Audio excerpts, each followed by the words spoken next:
నమస్తే, welcome to Suman TV. Corona virus మహమ్మారిని మర్చిపోకముందే మరో వైరస్ ప్రపంచాన్ని వణుకు పుట్టిస్తుంది. అదే మంకీ పాక్స్. ఏంటి ఈ మంకీ పాక్స్ అంత ప్రమాదకరమైనదా? దీని లక్షణాలు ఏ రకంగా ఉంటుంది? ఎలా వ్యాప్తి చెందుతుంది? ఈ విషయాన్ని తెలియజేసేందుకు మనతో పాటు ఉన్నారు డాక్టర్ నితిన్ గారు, general physician and diabetologist from pulse heart hospital, Miyapur. Hello sir. Hi. Sir, monkey pox అసలు ఏంటి? మంకీ పాక్స్ అంటే ఎలా? అసలు ఇది ఒకరి నుంచి ఒకరికి వ్యాప్తి చెందే అవకాశం ఉంటుంది? ఎలా ఉంటుంది సిమ్టమ్స్? మంకీ పాక్స్ అనేది కొత్తగా వచ్చింది కాదండి. It has originated like 40-50 years ముందే ఇది ఆఫ్రికా కంట్రీస్లో ఒరిజినేట్ అయింది. కాకపోతే మధ్యలో కొన్ని సంవత్సరాల్లో దాని నెంబర్ ఆఫ్ పేషెంట్స్ కానీ నెంబర్ ఆఫ్ కేసెస్ కానీ ఎక్కువ అవుతూ ఉంటాయి.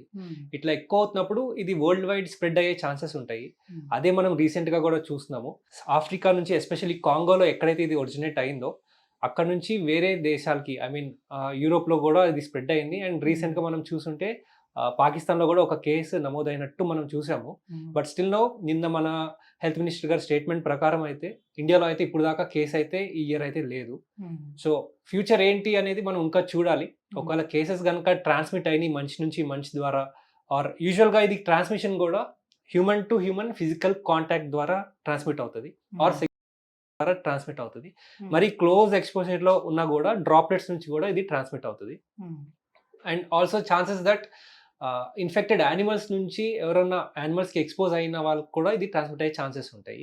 But most of the times మనం human to human physical contact నుంచి ట్రాన్స్మిషన్ చూస్తూ ఉంటాము. సో ఇట్లా ట్రాన్స్మిట్ అయ్యి ఇండియాలో వస్తే కనుక మనం దాని గురించి చాలా జాగ్రత్త పడాలి. ఎందుకంటే ఈ ఇన్ఫెక్షన్ వస్తే మాత్రం సిమ్టమ్స్ అనేది కొంచెం సివియర్గానే ఉండొచ్చు.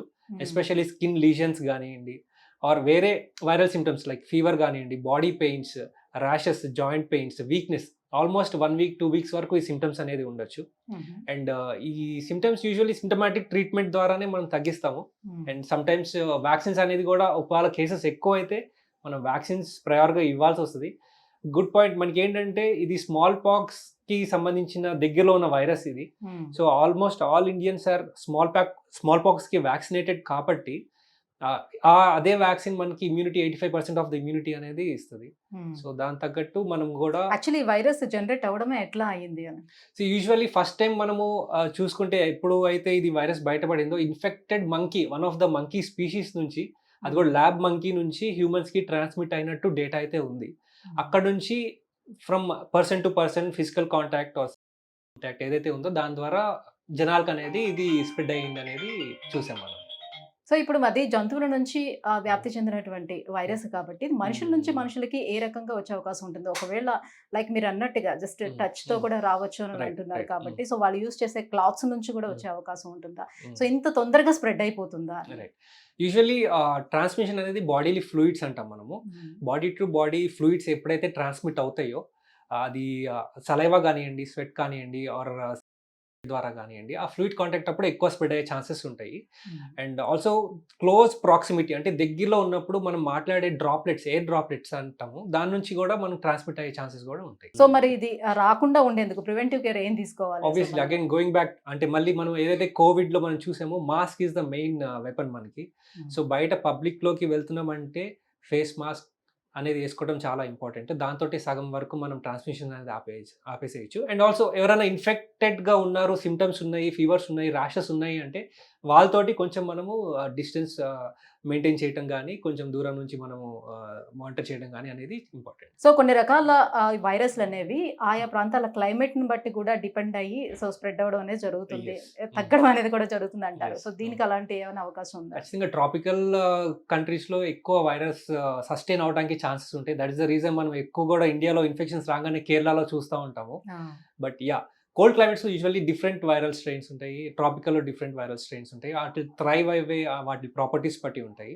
సో ఖచ్చితంగా India is mostly tropical country. So we can ఈ ఇన్ఫెక్షన్స్ అనేది స్ప్రెడ్ అవ్వడానికి ఒకవేళ వస్తే మాత్రం ఛాన్సెస్ అనేది మనం చూడొచ్చు. సో ప్రెసెంట్ అయితే మంకీ పాక్స్ ఇండియాలో అయితే రాలేదు, బట్ 2022లో కూడా వచ్చినట్టుగా ఉన్నాయి కదా. సో కొన్ని కేసెస్ అయితే చూసామని అన్నారు. సో మరి ఈసారి వచ్చే అవకాశం ఎంతవరకు ఉంటుందంటారు? డెఫినెట్ గా వస్తుందంటారా? ఎగ్జాక్ట్లీ 2022 కూడా మనం ఇండియాలో రికార్డ్ అయినట్టు చూసాం కేసెస్. బట్ అంత ఫెటాలిటీ అంత హై లేదు. బికాస్ లైక్ చెప్పినట్టు స్మాల్ పాక్స్ వ్యాక్సిన్ మనకి ఆల్మోస్ట్ ప్రొటెక్షన్ అనేది ఇస్తుంది 85%. సో ఈవెన్ సిమ్టమ్స్ వచ్చినా కూడా simple symptomatic treatment and fluids తోటి మనకి ఆల్మోస్ట్ 1-2 వీక్స్లో ట్రీట్మెంట్ అనేది జరగచ్చు. అంటే వ్యాక్సిన్ ఒకటే అవైలబుల్ ఉందా? ట్రీట్మెంట్ ఇంకేదైనా అవైలబుల్ ఉందా? సిమ్టమాటిక్ ట్రీట్మెంట్ అంటే యూజువల్గా ఆ ఇన్ఫెక్షన్ వల్ల వచ్చిన సిమ్టమ్స్ ఏదైతే పెయిన్స్ కానివ్వండి, ఫీవర్ కానివ్వండి, ర్యాషెస్ కానివ్వండి, వీటి వల్ల వాటిని తగ్గించడానికి మనం ట్రీట్మెంట్ అనేది ఇస్తాం. కానీ స్పెసిఫిక్గా ఆ వైరస్ని చంపడానికి మాత్రం యాంటీవైరల్ అనేది లేదు. ఇప్పుడు కోవిడ్ మాదిరిగా ఇప్పుడు మనం బిఫోర్ వ్యాక్సిన్ తీసుకోవాల్సిన నెసెసిటీ ఏమైనా ఉంటుందా? లేకపోతే అలాంటిది ఏమైనా సిచ్యువేషన్ ఎదురయ్యేటప్పుడు మాత్రమే మనం తీసుకోవాల్సిన అవసరం ఉంటుంది? ఎస్, మంకీ పాక్స్ కూడా వ్యాక్సిన్స్ డెవలప్ చేశారు. ఆల్మోస్ట్ మార్కెట్లో ఇప్పుడు 2 డిఫరెంట్ టైప్స్ ఆఫ్ వ్యాక్సిన్స్ అయితే ఉన్నాయి. స్టిల్ మనం ఇండియాలో అయితే ఇంకా వాడట్లేదు. మోస్ట్ ఆఫ్ ద టైమ్ ఇప్పుడైతే దేశంలో ప్రపంచంలో ఉన్న కంట్రీస్ ఆఫ్రికాకి హెల్ప్ చేయడానికి they are sending in vaccines to Africa. అక్కడ కేసెస్ ఎక్కువ ఉన్నాయి కాబట్టి ఆల్మోస్ట్ మనం 500 పీపుల్ మోర్టాలిటీ అంటే చనిపోవడం కూడా చూసాము. అందుకని they trying to support Africa as of now. కానీ ఇండియాలో ఇంకా అవసరం, అది వాడాల్సిన అవసరం అయితే ఇప్పుడు దాకా లేదు. సో ఈ వైరస్ని చూస్తుంటే ఒక రకంగా ఎయిడ్స్ మాదిరిగా కనిపిస్తుంది. లైక్ లైంగికంగా ఎవరైతే పార్టిసిపేట్ చేస్తారో సో అలా వచ్చే అవకాశం ఉంది, సలైవ ద్వారా వచ్చే అవకాశం ఉంది. జస్ట్ లైక్ అలాగే తీసుకోవచ్చు అంటారా దీన్ని కూడా? బాడీలీ ఫ్లూయిడ్ ట్రాన్స్మిషన్స్ అంటాం వీటిని. సో ఖచ్చితంగా ఏదైతే AIDS virus, that is also a virus, అది ఏదైతే ఫ్లూయిడ్స్ ద్వారా ట్రాన్స్మిట్ అవుతుందో అట్లానే ఇది కూడా ట్రాన్స్మిట్ అవ్వచ్చు. So yes, viral infection can transmit. Right, thank you so much అండి. సో మంకీ పాక్స్ రావడానికి రీజన్స్ ఏంటి అండ్ దానికి ఎలాంటి ట్రీట్మెంట్ పల్స్ హాస్పిటల్లోనే అవైలబుల్ ఉంది, ఈ విషయాలన్నీ తెలియజేసినందుకు thank you so much. Thank you.